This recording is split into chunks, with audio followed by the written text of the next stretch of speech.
प्रणाम।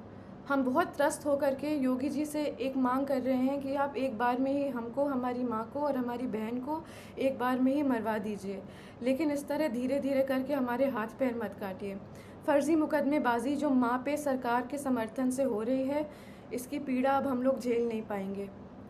एक नया क्रिमिनल कंप्लेन किसी अनजान आदमी राणा अजय सिंह ने करा है। इसमें मेरी माँ पे निराधार आरोप लगा के उनको फैज़ाबाद बुलाया जा रहा है, जहाँ हम लोग कभी गए भी नहीं हैं।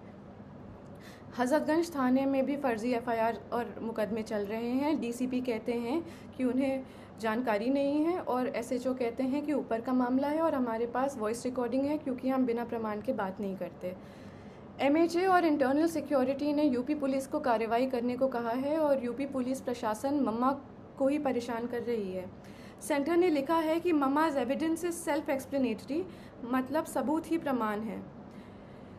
जान लेने की धमकी के बाद भी प्रमाण सहित SCAR L, assault rifle, sub machine guns, MP5, AUG weapons और अनगिनत 9mm पिस्टल का प्रमाण लोकेशन सहित देने के बाद मम्मा के ही ऊपर फर्जी मुकदमे चल रहे हैं और उनको उसी उत्तर प्रदेश में बुलाया जा रहा है, जहां उनके ऊपर गोली चली है, जान का खतरा है और जान से मरने की धमकी मिली है। ये सब योगी जी के सरकार और संरक्षण में हो रहा है और क्षत्रिय धर्म हमें ये नहीं सिखाता। सेंटर से जांच के ऑर्डर को लेने के बाद योगी सरकार और यूपी पुलिस प्रशासन मम्मा को चुप कराने के लिए उनके ऊपर फर्जी कंप्लेन मुकदमे लगा करके उनको वहीं बुला रही है। ये लोग मम्मा को बहुत आराम से मार देंगे और पोस्टमार्टम का रिपोर्ट कंट्रोल कर लेंगे, उनको पागल घोषित कर देंगे और ज़िंदगी भर हम और हमारी बहन सड़क पे उनके लिए जस्टिस मांगते रह जाएंगे। बाहुबल, पैसा और सीएम योगी के समर्थन से हम सालों से उत्पीड़ित हैं। डोमेस्टिक वायलेंस में मम्मा के रिब्स तोड़कर लंग्स में खून चला गया था। हॉस्पिटल की रिपोर्ट बदलवा दी गई थी, एंट्री नहीं कराई थी हॉस्पिटल में। वो खून अब सूख करके एक patch of blood on her lungs हो गया है और जहाँ पे वो पैच ऑफ ब्लड है वहाँ का लंग्स एक्सपैंड और कॉन्ट्रैक्ट नहीं कर पाता, उनके रिब्स गलत जुड़ गए हैं। एम्स दिल्ली की रिपोर्ट भी है और ये permanent damage to irreplaceable organs है।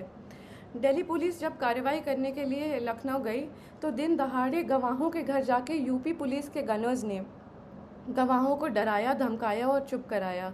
ये वो गनर्स हैं जो सिक्योरिटी के लिए अलॉट होते हैं। ऐसे खतरनाक प्रमाण देने के बाद भी यूपी पुलिस का रवैया ये है और मम्मा पे अत्याचार जोर शोर से है, कार्रवाई शून्य। जानलेवा धमकी के बाद, गोली चलाने के बाद हम किस उम्मीद से जाएं उत्तर प्रदेश ये मुकदमे लड़ने के लिए। यूपी में न्याय मांगने की कोशिश करिए तो आपके ऊपर 10 मुकदमे और हो जाते हैं, क्योंकि ये सब योगी जी के संज्ञान में ही नहीं बल्कि उनके समर्थन और संरक्षण में हो रहा है। हम योगी जी से खुद ही मांगेंगे कि आप किसी को भेज दीजिए यहाँ पे और हम तीनों को एक बार में ही मरवा दीजिए। हम सालों से पीड़ित हो चुके हैं और मम्मा की बिगड़ती हालत देखते हुए हमारी तबीयत भी ख़राब हो रही है। या तो कार्रवाई कराइए या तो हमारी जान ले लीजिए।